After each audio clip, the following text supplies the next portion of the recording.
Hello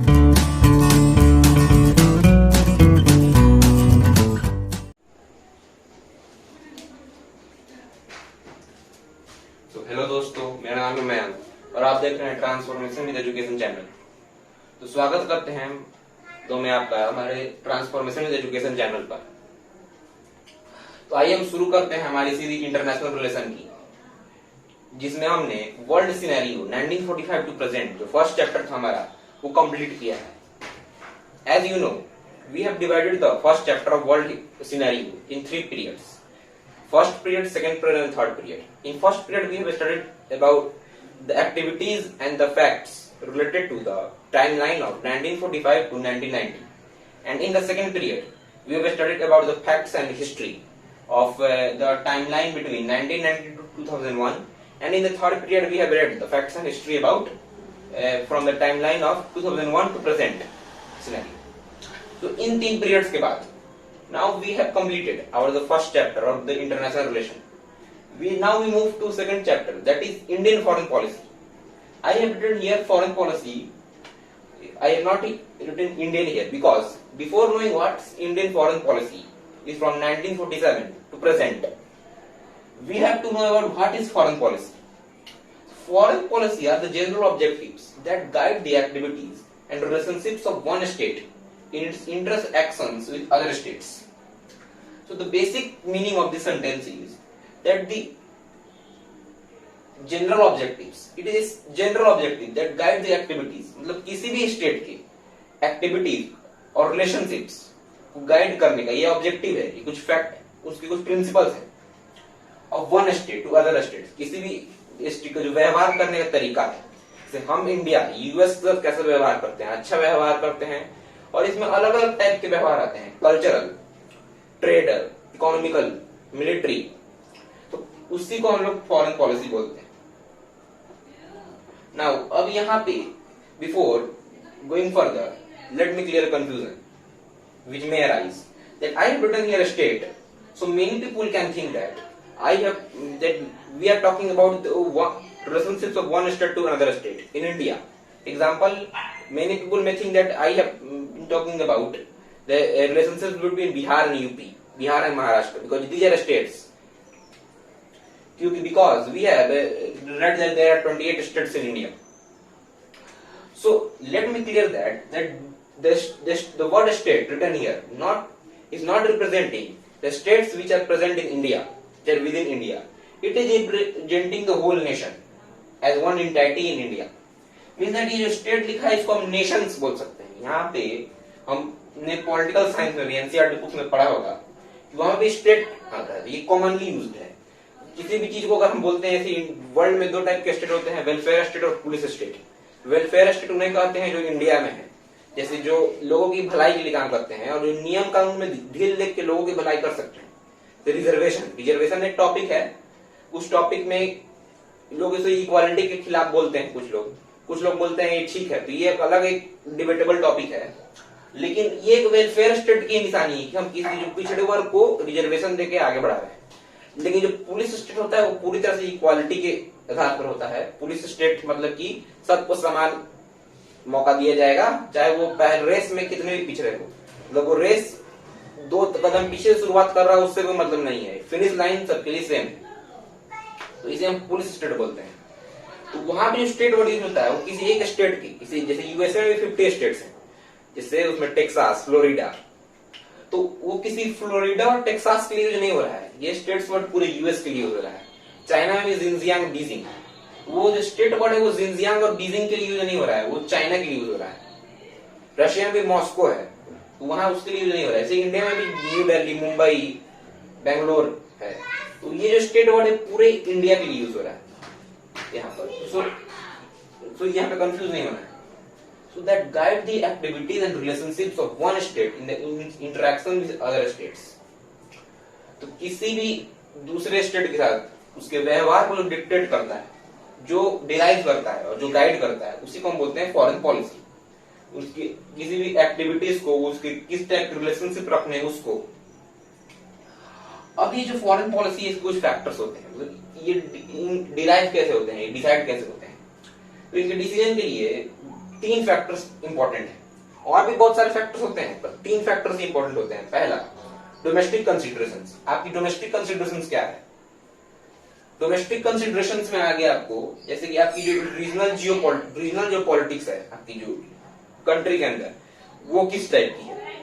जो party सत्ता में है उसकी आइडियोलॉजी क्या है, वो किस तरफ है। जैसे जो बीजेपी अभी सत्ता में है सेंट्रल गवर्नमेंट में, उनकी आइडियोलॉजी थी कि आर्टिकल 370 को रिमूव किया जाएगा जम्मू एंड कश्मीर से।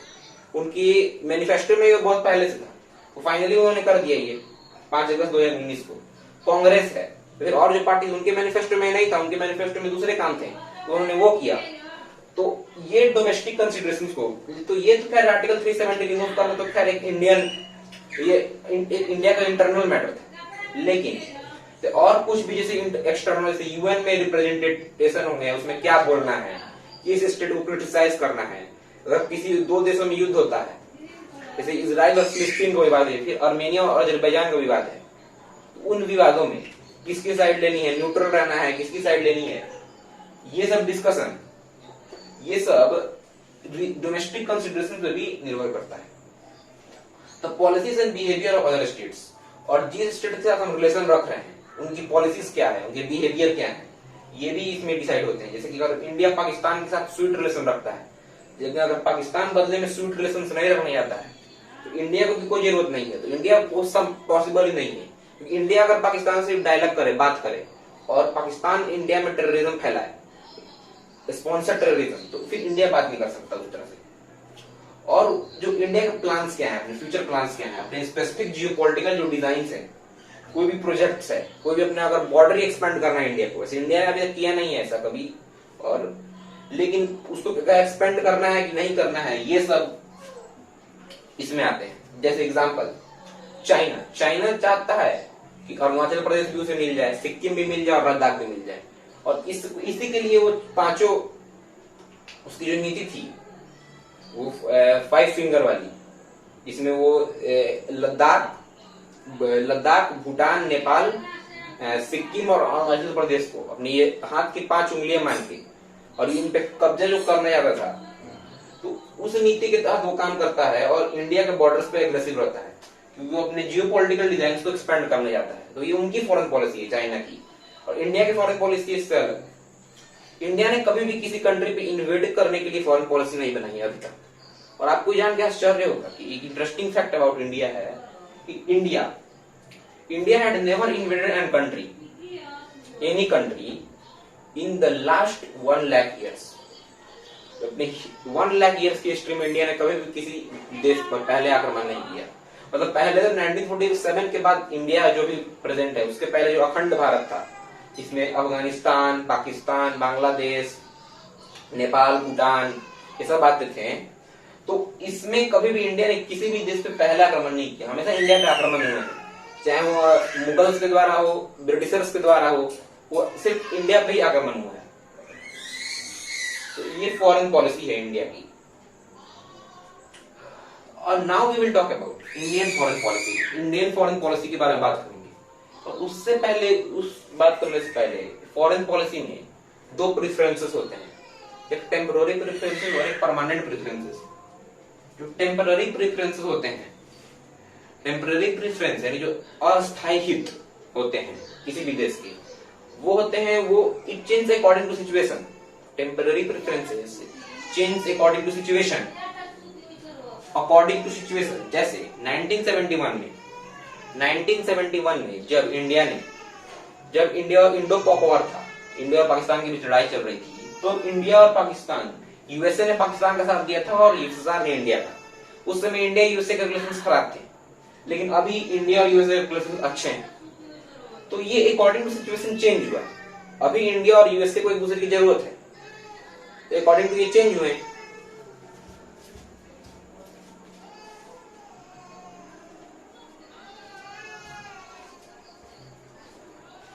उस समय उतनी जरूरत नहीं थी और उस समय साथ रह भी नहीं सकते थे, क्योंकि उस समय इंडिया उतना बड़ा पावर नहीं था। अभी इंडिया आजाद हुआ था और उसकी इकोनॉमी भी उतनी अच्छी नहीं थी, क्योंकि इंडिया हैज बेटर। उतने ही दिन में उन्होंने 3 वॉर लड़ ली थी। 1947 में कश्मीर वॉर पाकिस्तान के साथ, 1965 में इंडो पोक वॉर हुआ था, उससे पहले 1962 में इंडो चाइना वॉर हुआ था, और फिर 1971 में फिर वॉर हो गया।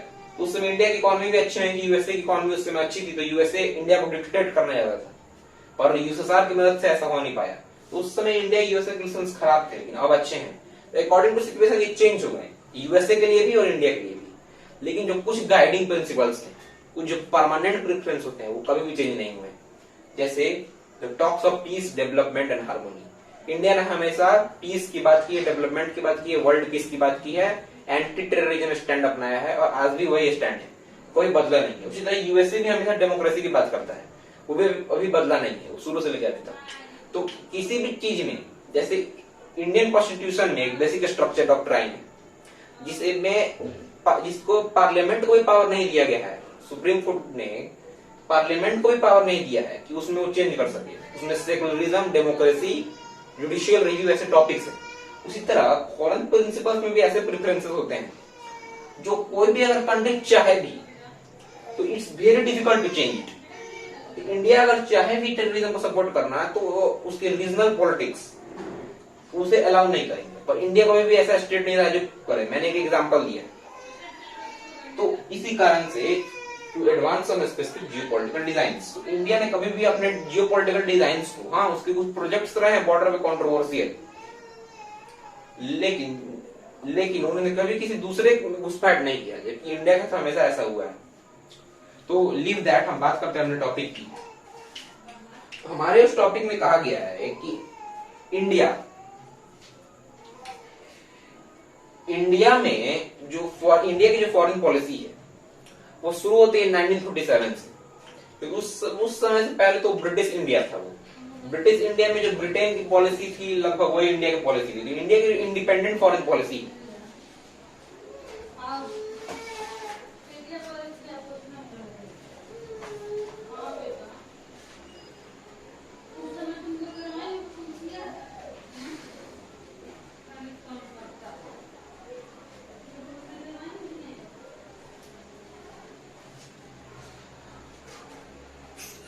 अब हम बात करेंगे इंडियन फॉरेन पॉलिसी में गाइडिंग प्रिंसिपल्स के बारे में। उनके जो गाइडिंग प्रिंसिपल्स है इंडिया के, आइडियलिज्म। इंडिया ने हमेशा आइडियलिज्म की नीति अपनाई है, किसी भी देश से वो बैर में रखने वाला था। जो देश पाकिस्तान, जो इंडिया के खिलाफ हमेशा रहा है, जिसने इंडिया से 3 लड़ाई लड़ी है, इतने बिटर रिलेशन है, उससे भी इंडिया ने बहुत ट्राई की कि इंडिया पाकिस्तान रिलेशन सुधरे। इसलिए अटल बिहारी वाजपेयी ने भी ट्राई किया, लेकिन बदले में मिला कारगिल वॉर। तो इसी की वजह से इंडिया और पाकिस्तान के बीच में लैक ऑफ ट्रस्ट है। It is the lack of trust between India and Pakistan which have caused their relations to such dire straits. तो अब हम बात करेंगे कि 2014 में एक इंटरेस्टिंग फैक्ट है कि 2014 में एक बीबीसी ने एक डॉक्यूमेंट्री जाहिर की थी, डॉक्यूमेंट्री फिल्म एक चलाई थी। उसमें उन्होंने कहा था कि India will became an super power in 2030। 2030 तक भारत एक सुपर पावर बन जाएगा। ये इंडिया की किसी एजेंसी में नहीं, ये खुद बीबीसी ने कहा था, और ऐसा हो भी सकता था। लेकिन जो कोरोना वायरस पैंडेमिक है, जिससे इंडिया की इकोनॉमी बहुत पीछे चली गई, बहुत नहीं फिर भी पीछे चली गई, लेकिन उसकी रिकवरी रेट फिर भी अच्छी है। तो इट मे बी और it may be not, but till 2030 India will become a major economy in world like China now is. China भी बन चुका है, उस तरह से इंडिया सामने आ जाएगा, if not a super power. तो एक सर्वे के अनुसार पता चला है कि according to one survey that 65% of the Indian total population is youth, that is under 35 years of age. तो उस यूथ पॉपुलेशन को, और एक इंटरनेशनल एजेंसीज के द्वारा, सर्वे के द्वारा ये पता चला है कि अगर इस सर्वे को ध्यान में रखकर इंडिया अपने यूथ को पूरी तरह से यूटिलाइज करे, कैपिटलाइज करे, तो इंडिया एक सुपर पावर बनने से इंडिया को कोई नहीं रोक सकता है। क्योंकि पूरे वर्ल्ड में सबसे ज्यादा यूथ की पॉपुलेशन अभी इंडिया में ही है। इन 2001 के जो सेंसस हुए थे, जनगणना,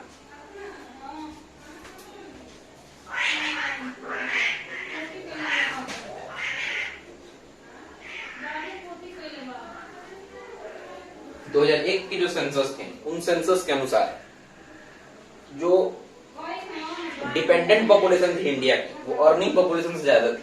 मतलब इंडिया में जो डिपेंडेंट लोग थे, डिपेंडेंट लोग कौन से, जो बच्चे होते हैं वो, और जो 60 साल से ऊपर हो गए वो जो काम नहीं कर सकते वो डिपेंडेंट है किस पर, यूथ पर, अपने खर्चों के लिए, अपने अर्निंग्स के लिए, अपने डेली नीड्स के लिए। तो ये जो डिपेंडेंट पॉपुलेशन थी वो अर्निंग पॉपुलेशन, जो यूथ अभी अर्न कर रहे हैं उससे ज्यादा थी।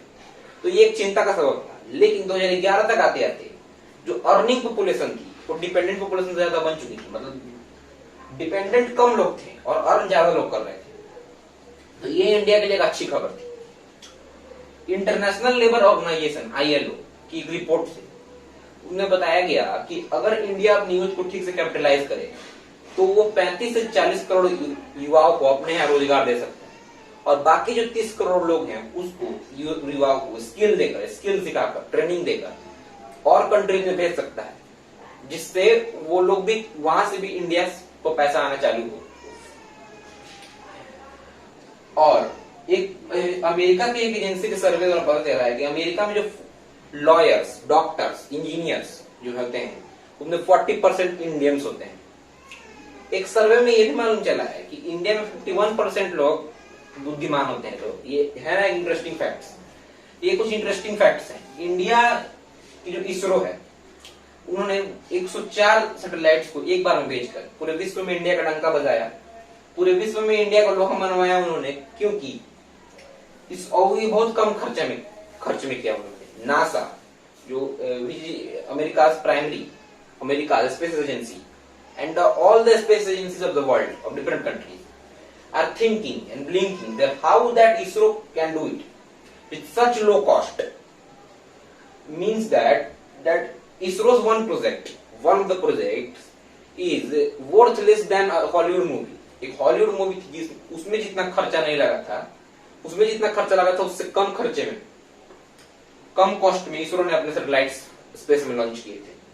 Now the other countries, other poor nations and some developed nations also want to send their satellites through India's rockets, that is PSLV and GSLV, that is in Sriharikota, just because India bears so low cost. So India has an all possibility of becoming a superpower in 2030 as surveyed by BBC, and if not 2030 then take from 8 to 9 years more.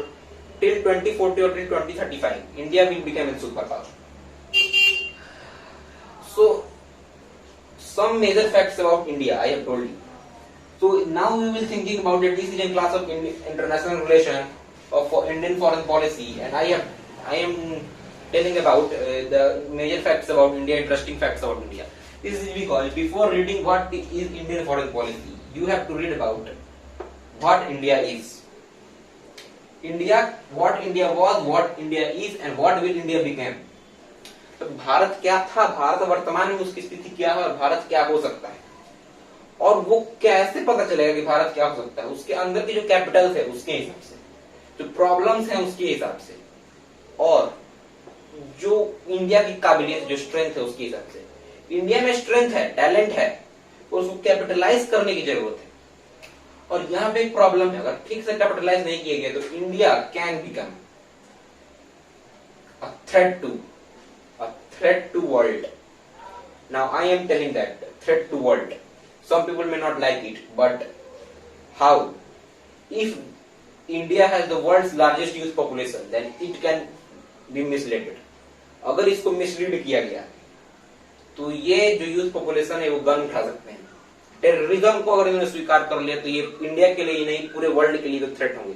सबसे पहले ये India को बर्बाद करेंगे, क्योंकि अगर 75 करोड़ मैंने बताया आपको, 75 करोड़, 35 to 40 करोड़ इंडिया के, और जो 30 करोड़ हम बात कर रहे हैं वर्ल्ड में भेजने के लिए, जो पूरी दुनिया में से जो पैसे लाएंगे, अगर इन सब ने उसमें से 50% में भी गन उठा लिया तो सोचिए 35-30 करोड़ लोग टेररिज्म ज्वाइन कर लेते हैं इंडिया के खिलाफ काम करने के लिए, फिर इंडिया का क्या स्थिति हो सकती है। और यही काम जो इंडिया के पड़ोसी हैं, जो कुछ पड़ोसी हैं, सब नहीं, जैसे Pakistan, China, I will take the name, वो चाहते हैं इंडिया मिसलीड हो जाए, क्योंकि वो इंडिया की प्रोग्रेस से उन्हें अच्छा नहीं लगता।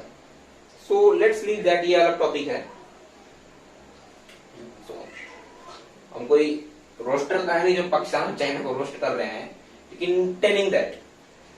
सो इसलिए इंडिया के यूथ को कैपिटलाइज करने की जरूरत है। और एक और मेजर प्रॉब्लम है इंडिया की फॉरेन पॉलिसी में कि इंडिया एक परचेसिंग पावर है, India is major purchasing power, सारे मिलिट्री हथियार परचेस करता है। इंडिया ने अभी तक एक अपना अच्छा सा फाइटर प्लेन भी नहीं बनाया। इट इज ट्रू, इंडिया का एक प्रोजेक्ट है स्टेल्थ फाइटर जेट बनाने का HAL द्वारा, हिंदुस्तान एरोनॉटिक्स लिमिटेड द्वारा, और वो भी 2025-28 तक पूरा होगा, तो अभी भी लेट है उसमें। सो इंडिया के जो प्रोजेक्ट्स है वो परचेसिंग पावर है, इंडिया बहुत चीज परचेस करता है। वो कभी भी कुछ इंडिया अभी जो इंडस्ट्रीज हैं, जो बड़े बड़े चीजें जैसे फाइटर जेट्स, टैंक्स, ये अपने दम पर नहीं बना सकता है, और जिसकी वजह से इंडिया का बहुत सारा पैसा वर्ल्ड में चल जाता है। तो सबसे पहले इंडिया को क्या करना चाहिए कि वो जो self dependent, India have to become self dependent in order to become a super power, and it is a major hurdle, it is the major hurdle in for India for becoming a superpower. And I am not telling this, India is not telling this, the world's top agencies that survey everything, that वो बोल रही हैं कि India के लिए एक major hurdle है। और इसीलिए जो PM मोदी हैं, अभी वर्तमान PM, उन्होंने make in India initiative launch किया है, और उसकी वजह से अभी बहुत सारे जो अभी रिसेंट न्यूज में हमने पढ़ा होगा कि बहुत सारे जो मिलिट्री इक्विपमेंट्स है, खैर वो छोटे इक्विपमेंट्स थे पर शुरुआत छोटे से ही की है उन्होंने, उसको उन्होंने इंपोर्ट कर दिया, मतलब किसी दूसरे देश से आयात करने बैन कर दिया है, वो इंडिया में ही बनेगी। और कंपनीज को बोल दिया गया है कि अगर आप कोई इक्विपमेंट बनाने हैं तो इंडिया में आके बनाए आप। तो इस बहुत सारी कंपनियां आई भी हैं, जैसे टेस्ला आई है यहाँ पे इंडिया में, तो टेस्ला की भी एक अलग कंट्रोवर्सी है, वो टैक्स रिलैक्सेशन की मांग कर रहे हैं और इंडिया भी उसके लिए मांग नहीं है, तो उसे हम देखेंगे। लेकिन बहुत सारी कंपनी आई है इंडिया में। सो ये बात है कि इंडिया को सुपर पावर बनने में सेल्फ इंडिपेंडेंट बनना होगा, और सेल्फ इंडिपेंडेंट कोई भी कंट्री सुपर पावर, एक मेजर पावर तभी बनती है जब उसके पास कैपिटल है। आज चाइना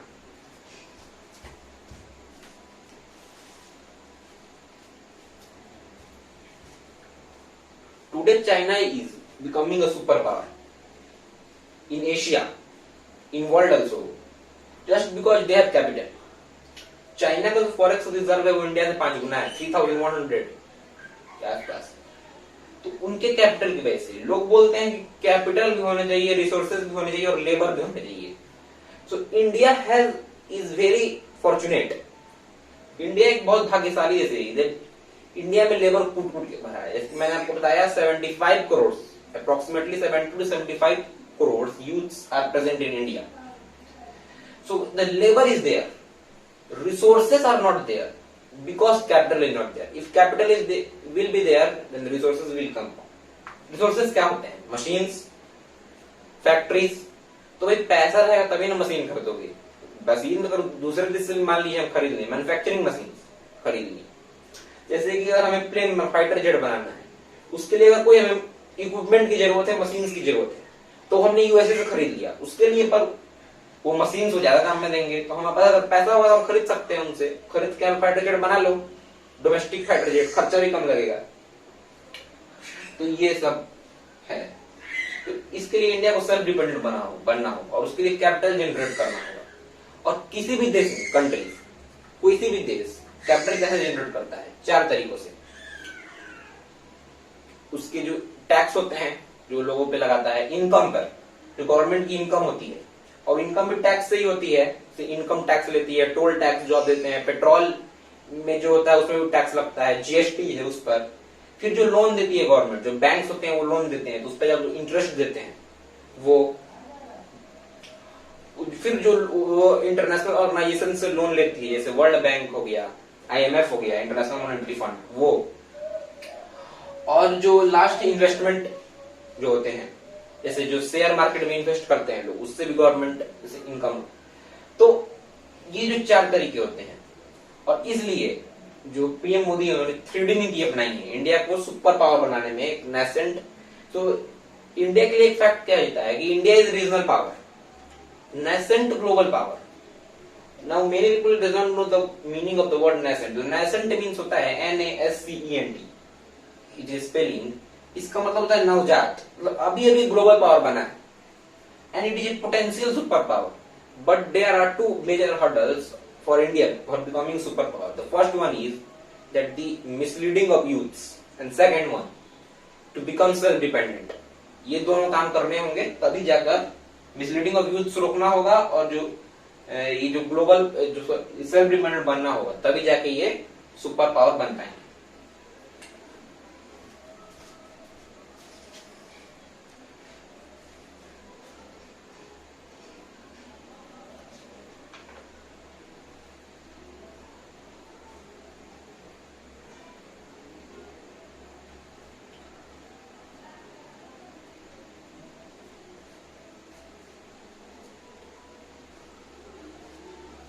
इंडिया के बारे में कुछ और फैक्ट्स हैं जो मैं आपको बता देता हूँ कि इंडिया है द सेकंड मोस्ट पॉपुलेशन. ये तो सब लोग जानते हैं. चाइना के पास सबसे ज्यादा है पॉपुलेशन और इंडिया के पास सेकंड नंबर पे.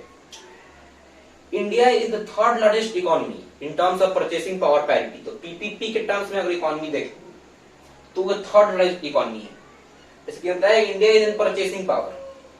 तो ये जो चीज थर्ड परचेसिंग पावर पैरिटी के रूप में मतलब इंडिया में लोग खरीद सकते हैं. वो जो एक इंडिया में लोग खरीद सकते हैं. ऐसा नहीं कि इंडिया लोगों के पास पैसा नहीं है, पर पॉवर्टी बहुत ज्यादा है. इंडिया के अंदर देखें आप, अगर आप एज ए होल इंडिया देखें तो ऑब्वियसली अगर अंबानी अडानी को देख रहे हैं तो आप देख सकते हैं उनका बहुत पैसा है, वो खरीद सकते हैं. लेकिन अगर आप एज ए इंडिया को देखें तो उन्हें पॉवर्टी की एक समस्या है, उसको भी दूर करना हो. और ये तभी दूर होगी जब इंडिया एक सुपर पावर बनेगा. यूएसए में उतनी पॉवर्टी नहीं क्योंकि यूएसए के पास कैपिटल है. जब आपके पास कैपिटल रहेगा तो आप वेलफेयर स्टेट बन के लोगों की सहायता कर सकते हैं. तो थर्ड लार्जेस्ट इकोनॉमी है परचेसिंग पावर पैरिटी में और नॉमिनल रेट्स में. India is sixth largest economy. India is the third largest military expenditure. जो मिलिट्री एक्सपेंडिचर में उनका एक्सपेंडिचर वो थर्ड लार्जेस्ट है आफ्टर यूएस एंड चाइना. तो यूएस और चाइना की सबसे ज्यादा मिलिट्री एक्सपेंडिचर है. फर्स्ट नंबर पे यूएस है. यूएस अमेरिका सबसे ज्यादा खर्च करता है अपने सैनिकों पर, उसके बाद चाइना करता है और third India. India is the second largest armed forces, active armed forces in the world after China. China सबसे ज्यादा आर्म्ड फोर्सेस वाले कंट्री है और इंडिया सेकंड नंबर पे. So that's why I am telling you that India has every aspect. According to another report by ILO, International Labour Organizations, that was published way back in 2000, before 2015, that it had told that in 2050 the world will need 450 million working youths. The world will need, and India alone can provide this. Without India, if we neglect India, the world's need cannot be fulfilled. India alone can fulfill 60 to 70% needs of the world. So if India can give skills to their working youths, they can employ them in their own country also and in another countries. It will benefit India a lot. First, it will solve the problem of unemployment in India. Secondly, the foreign exchange will come to India by the Indian diaspora, the Indian people working abroad in USA, Russia, Saudi Arab, Gulf countries. So it is the guiding principles of Indian foreign policy. So till now we have not talked about Indian foreign policy. Indian foreign policy के बारे में हमने अभी तक बात नहीं की है. आपको लग रहा होगा तब से हम उसी के बारे में बात कर रहे हैं. नहीं, हमने अभी फॉरेन पॉलिसी के बारे में बात की, इंडिया के बारे में इंटरेस्टिंग फैक्ट्स के बारे में बात की, और मैंने आपको बताया कि हमने इंडियन फॉरेन पॉलिसी के बारे में बात क्यों की. उससे इंडियन फॉरेन पॉलिसी में के बारे में बात करने से पहले हमने इसके बारे में बात क्यों की कि इंडिया के इंटरेस्टिंग फैक्ट्स, इंडिया की कैपेबिलिटीज के बारे में. क्योंकि इंडियन फॉरेन पॉलिसी को जानने से पहले, इंडिया की विदेश नीति जानने से पहले हमें ये जानना होगा कि व्हाट इंडिया वाज, इंडिया क्या था, व्हाट इंडिया इज, इंडिया क्या है, and what will be India, India क्या होगा. What are the India's strengths and capabilities? What can India do? What are the major problems for India to become a superpower? Will become ever superpower? तो ये हमें कुछ सवाल के जवाब देने से. तो जो लास्ट सवाल मैंने बोला कि will India become superpower ever? Yes, India can become if they solve their two major hurdles that I told you. So हम अभी इंडियन फॉरेन पॉलिसी के बारे में हम ओवरव्यू बात कर लेते हैं. नेक्स्ट वीडियो में हम इंडियन फॉरेन पॉलिसी को 1947 से लेकर अभी तक सबके पर्सपेक्टिव से पढ़ेंगे। वो टॉपिक बहुत बड़ा होने वाला है, उसमें आपको 4 से 5 वीडियोस भी बड़े बड़े लग सकते हैं। उस वीडियो में हम जवाहरलाल नेहरू, इंदिरा गांधी, लाल बहादुर शास्त्री, जो इंडिया के ऑनरेबल प्राइम मिनिस्टर्स हैं, जो वर्तमान प्राइम मिनिस्टर्स हैं, पीएम मोदी, ये कुछ 5-6 प्राइम मिनिस्टर्स के कार्यकाल जो इंडिया के लिए मेजर रहे हैं, इंडिया की जियो पॉलिटिक्स में, इंडिया की इंटरनेशनल रिलेशंस में, उनके बारे में हम पढ़ेंगे। उनके अवधि की, उनके टाइमलाइन की, जो प्राइम मिनिस्ट्रियल टाइमलाइन था उनका, उनकी हर एक एक्टिविटी को अच्छे डिटेल में पढ़ेंगे। तो ये ओवरव्यू बता देते हैं। इंडिया की फॉरेन पॉलिसी का ओवरव्यू है आइडियलिज्म। इंडिया ने शुरू से आदर्शवाद अपनाया है। आइडियलिज्म का मतलब होता है कि अगर कोई भी आपको आंख भी दिखाए तो आप नॉर्मल करें, अगर वो ज्यादा ना हो तो। अगर जैसे चाइना घुसपैठ भी करता है तो आप नॉर्मल उसे पीस फॉर्मल डायलॉग करके आप वहीं पे रफा दफा बात करिए, उसको बोलते हैं आइडियलिज्म। आइडियलिज्म मतलब कमजोरी नहीं होता है। आइडियलिज्म तब अपनाया जाता है जब आपके पास उतने रिसोर्सेस नहीं है कि आप सामने वाले को कोच कर सके। अब जैसे डे टू डे लाइफ में भी अगर एक छोटा बच्चा है और एक बड़ा बच्चा है, और एक बड़ा बच्चे ने एक चाटा मार दिया किसी को, तो वो बच्चा क्या करेगा? अगर वो उसके पास अच्छा से ब्रेन है तो वो अंदर ही अंदर गुस्सा रहेगा और सोचेगा कि एक दिन मैं इसको समझाऊंगा, लेकिन वो चुपचाप रहेगा और भैया भैया करके या फिर धीरे से कुछ बोल के रह जाएगा। तो सामने वाला भी उतना गुस्सा नहीं करेगा और उतना नुकसान नहीं कर पाएगा, तब होता है। लेकिन जब अगर धीरे धीरे वही बच्चा बड़ा हो जाए और उसको उतना पावर आ जाए कि उसको कन्फ्रंट कर सके, तब वो आइडियलिज्म भी रहेगा अगर वो संस्कार है उसमें तो। लेकिन अगर वो कुछ बोलता है सामने से उठपटांग, तो ये यथार्थ और टिट फॉर टैट भी बोलने की स्थिति में रहेगा। तो इंडिया की स्थिति उस समय वही थी 1947 में। कुछ लोग कहते हैं, several people criticize Jawaharlal Nehru for his idealism approach, but he was wise. He was not a fool. He was wise. He knows that India now can't afford to adopt the policy of tit for tat. India अभी tit for tat की policy अपना नहीं सकता है। एक time आएगा जब हम भी दिखाएंगे वर्ल्ड को, लेकिन अभी इंडिया को आइडियलिज्म की पॉलिसी, इसलिए उन्होंने आइडियलिज्म की पॉलिसी अपनाई, नाम का सहारा लिया। और इसी वजह से 1962 इंडो चाइना वॉर में कुछ लोग बोलते हैं कि जब Arunachal Pradesh 1962 Indo China war जब हुआ था, तो उस समय हुआ ये था कि चाइना ट्रूप्स पीएलए थी, वो 2 जगह आई थी। अरुणाचल प्रदेश में भी अंदर घुस गए थे और लद्दाख में भी, जो अक्साई चीन बोलते हैं वो लोग, वहां पे आ गए थे। तो उस समय वर्ल्ड के दबाव में, क्योंकि यूएसए और जो यूरोपियन कंट्रीज थे उन्होंने इंडिया को हेल्प भेजी थी military in the latter parts of the war. तो जैसे ही वो हेल्प इंडिया के एयरपोर्ट्स पे आई, जो उनके एयरक्राफ्ट, चाइना ने एक तरफा युद्ध विराम कर दिया। जब युद्ध विराम हो गया तो अरुणाचल प्रदेश से जो चाइनीज ट्रूप्स वापस हो गए और इंडिया को टेरिटरी वापस कर दी, लेकिन लद्दाख से नहीं हुई। तो उस समय सेवरल पीपल से that there was a fault in Nehru, that if he wants, वो एक तरफा युद्ध विराम को तोड़कर युद्ध कर सकते थे और अक्साई चीन से भी चाइना को भगा सकते थे। लेकिन वो जानते थे कि इंडिया के पास अभी उतना पावर नहीं है। यूरोपियन कंट्रीज के पावर्स पे इतना उदकना, मतलब उतना अपने आप को दिखाना कि हम बहुत मजबूत है, ये उचित नहीं है। और इसलिए उन्होंने वहीं पे युद्ध विराम कर दिया और बाद में फॉर्मल डायलॉग से सोचने लगे काम करने की। इसी वजह से इंडियन आइडियलिज्म की नीति अपनाई थी। पर अब India tit for tat increase जा रही है, क्योंकि इंडिया अब चैलेंज कर सकता है। यूएसए के साथ इंडिया ने अलायंस किया है, रशिया के साथ भी इंडिया का अलायंस है। जो और कंट्रीज है, चाइना और पाकिस्तान, वो अगर अच्छे से रहेंगे, the Indian foreign policy is states that if any country wants to have suit relations with India will accept it. India will accept करेगा और उससे भी आगे suit relations देगा। पर if any country wants to have better relation with India, then India will also accept it. India उसको भी accept करेगा और उससे और better relations रखेगा। जैसे पाकिस्तान और चाइना एक दूसरे के साथ अलायंस करके इंडिया को नुकसान पहुंचाने की कोशिश करते हैं, तो इंडिया भी उनसे अब डायरेक्ट आमने सामने बात कर रहा है। जैसे कि 2017 में डोकलाम विवाद पे चाइना के सामने खड़ा हो गया, अभी जो स्टैंड अप हुआ है पैंगोंग सो लेक में, वहां पे इंडिया खड़ा हो गया है। अभी भी वो कॉन्फ्लिक्ट चल ही रहा है, फॉर्मल डायलॉग्स हुए हैं, तो वो भी कॉन्फ्लिक्ट इंडिया की डिप्लोमेटिक वे नहीं होगी, क्योंकि चाइना ज्यादा कुछ कर नहीं सकता है, क्योंकि इंडिया को यूएसए का बैकिंग है और इंडिया की पावर अभी उतनी भी कम नहीं है जितना 1962 में। तो इंडिया की फॉरेन पॉलिसी का ये कुछ ओवरव्यू है, मैंने आपको कुछ इंटरेस्टिंग फैक्ट्स बताए। तो अब हम इस चैनल से कुछ इंटरेस्टिंग फैक्ट्स जब मैं इंडिया के बारे में मैं आपको बताने के लिए स्टडी कर रहा तब मेरे दिमाग में आया कि interesting facts are the facts that very some people know, ज्यादा लोग नहीं जानते हैं, and this facts can be asked. This although I am 16 years old, if you don't know that I am only 16 years old, I have just passed my class 10th examination. The results which were declared on 3rd of August this month. So I have given that examination. So I am only 16 years old.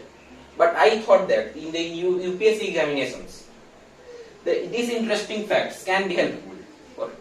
So I will start a separate series for interesting facts. It will be a very short videos, and it will be in miscellaneous between my international relations series and science series. So इस interesting facts की video से भी आपको help मिलेगी, तो hopefully you will like it. तो अभी हम अपना ये वीडियो खत्म करते हैं और नेक्स्ट वीडियो में हम फॉरेन पॉलिसी को विथ अ बैंग शुरुआत करेंगे और उसे पूरी तरह से कवर करेंगे। So thanks for watching and keep watching. Thank you.